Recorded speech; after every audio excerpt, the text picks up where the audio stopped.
હું તમારી સમક્ષ એક એવા વિષય પર વાત કરવા ઊભી થઈ છું જે આપણા આજના અને આવતીકાલના અસ્તિત્વ સાથે જોડાયેલો છે. એ છે પર્યાવરણ અને વિજ્ઞાન ટેકનોલોજી. પર્યાવરણ અને વિજ્ઞાન ટેકનોલોજી એ બંને એક સિક્કાની બે બાજુ છે.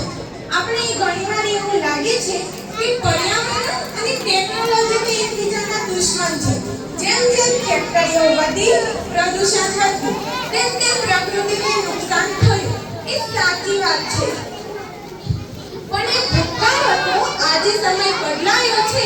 આજે વિજ્ઞાન અને ટેકનોલોજી એ પર્યાવરણને બગાડવાનું સાધન નહીં, પણ બચાવવાનું સૌથી મોટું હથિયાર બની ગઈ છે. કુદરત વિના માનવનું કોઈ અસ્તિત્વ નથી, કુદરત વિના માનવનું કોઈ અસ્તિત્વ નથી, અને વિજ્ઞાન વિના માણસનો કોઈ વિકાસ નથી. ટેકનોલોજી કેવી રીતે પર્યાવરણને બચાવી શકે છે? તો આજે આપણે વિજ્ઞાનની મદદથી એવા રસ્તાઓ શોધી રહ્યા છીએ જેનાથી આપણે પ્રકૃતિને નુકસાન પહોંચાડ્યા વિના તેનો વિકાસ કરી રહ્યા છીએ. તેના ત્રણ મુદ્દા છે. પહેલો મુદ્દો ગ્રીન એનર્જી એટલે કે હરિત ઉર્જા. પહેલા આપણે વીજળી માટે કોલસા અને તેલ સળગાવતા હતા, જેનાથી પ્રદૂષણ થતું.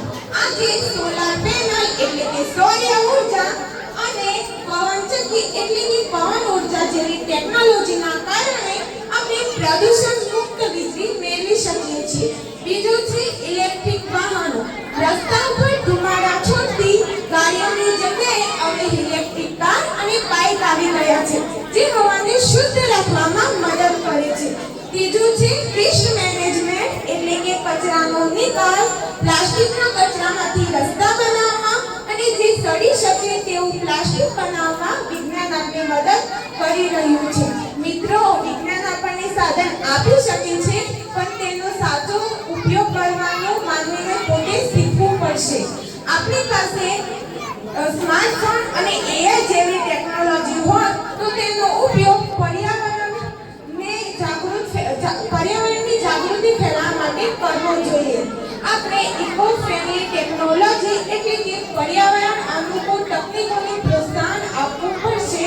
આપણે એવો વિકાસ કરવો જોઈએ જેથી આપણો આજ સુધારે અને આપણી આવતીકાલ એટલે કે આપણી પૃથ્વીને સુરક્ષિત રાખે. અંતમાં એટલું જ કહીશ કે વિજ્ઞાન અને પર્યાવરણ વચ્ચે સંતુલન જાળવવું એ આજના સમયની સૌથી મોટી જરૂરિયાત છે. આવો આપણે સૌ સાથે મળીને ટેકનોલોજીનો વિકાસ કરીએ અને આપણી પૃથ્વીને હરિયાળી અને